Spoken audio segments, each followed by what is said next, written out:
Hello everyone, and welcome back to devlog number 2 for probably not named RoboVac Simulator. One of the things that I did after the last video was go to Steam and type in RoboVac Simulator, or something to that effect, and the game already exists. Which is fine. I mean, I really should have done that first, but whatever, it's a part of the process. You live and learn, or something like that. For now, I might continue referring to it as RoboVac Simulator just in these videos because I don't know, it's kind of a short, sweet name.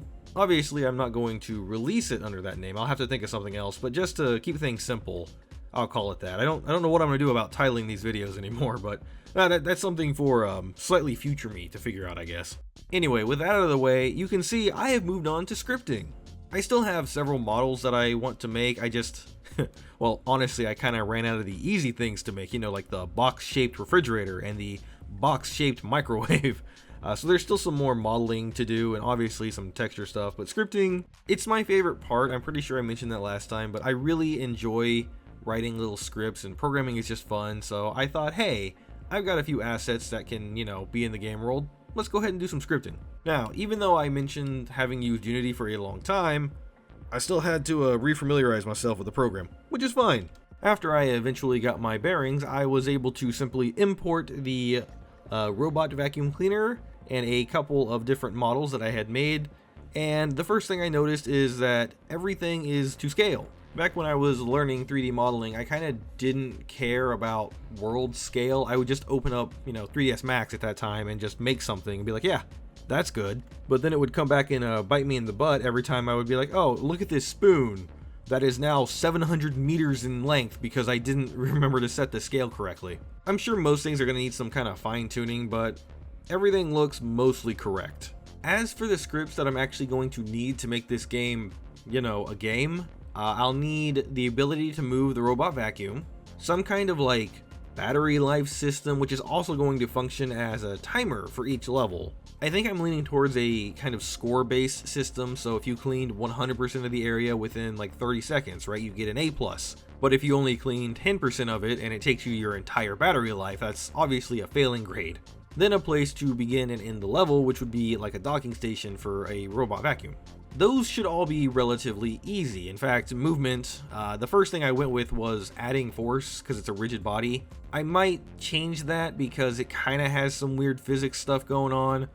I might work around it. I don't know. I don't really mind if the vacuum doesn't have realistic acceleration. The docking station should also be pretty easy. It should just be a box with a collider that says, when the vacuum is in the collider, finish the level.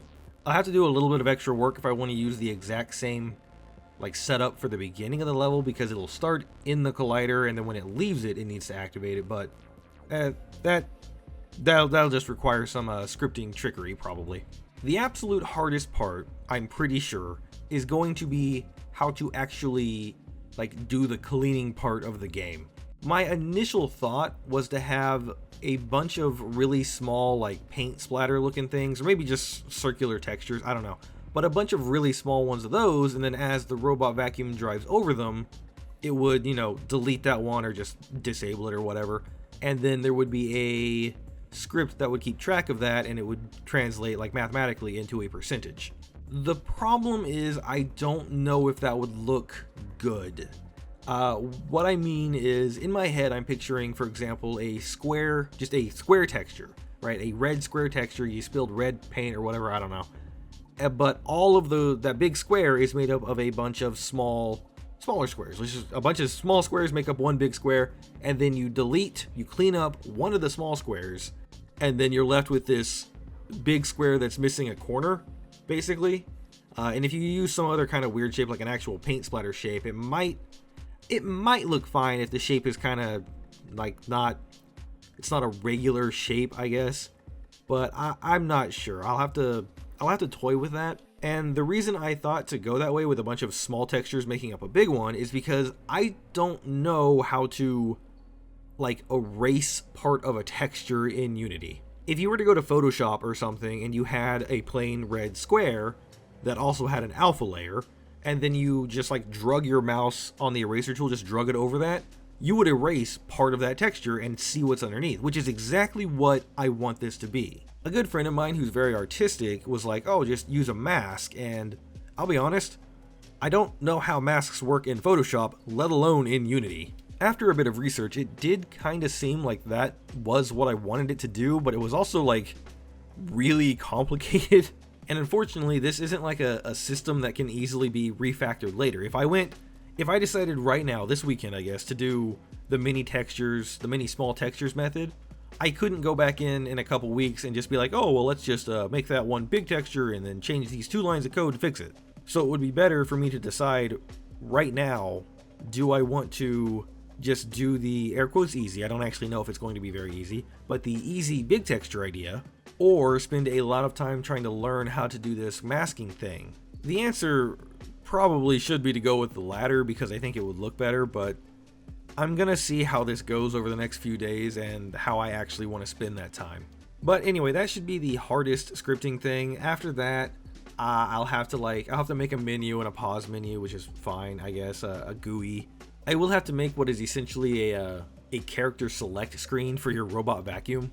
I don't recall if I mentioned it last time or not, but the idea is I want to have multiple vacuums that have different attributes like speed and battery life. Those will probably be the only 2. And the reason I want to do that is, one, just because it's kind of fun, right? It's a fun little thing. Like, look at this vacuum cleaner that goes 200 miles an hour or whatever. But there actually is a story-related reason to have more than one. Again, I don't really want to share that part, but still. After that, the music, I'll have to first off, I'll have to find music, but then I'll have to like put it in an object that plays the music, which isn't hard. You literally just make like an empty game object and put the music on it. It's a little harder if you want it to like persist through levels. I have done that before, so hopefully my memory will kick in and I can, remember how to do persistent objects. Then the last thing would be the scripting for the people that are walking around. Their actual walking should just be, like an animation, but I will have to script the audio, and I don't know if it would be better to have it all in one long audio file that just plays, or if it would be a smarter idea to have it like cut up and then, oh, we played one, it's finished, now play the second one, right? Like make an array and have them go through it one at a time, maybe waiting between each one. I don't know. That depends less on my scripting and more on how I want the story to be written. But I think that would honestly be pretty much it. There's not a lot going on in this game. I mean, like I said before, it's relatively small, probably 30 minutes to an hour to finish from beginning to end. Script-wise, there's like 6 different things that's going to happen. I've already done like 2 of them. I'll have to go back and make some more models too. I don't have things like a countertop, any kind of decor for the house, except for I think I made a lamp. The table I have is like an outdoor bench table, not like an indoor dining table. But once I have all that stuff, it's honestly mostly complete. I think over the next couple weeks, I'm going to, well, first off, I'm going to figure out how I want to do the scripting for the paint, right? Like that is the important thing that I need to figure out. While I'm thinking about that, I think the next thing would be to write the story. Because like I said, I want this to be more like about the characters that are in the house, and so I actually need to come up with what they're going to say. I know what I want the overall story to tell, but I just need the characters to, make it come alive, right?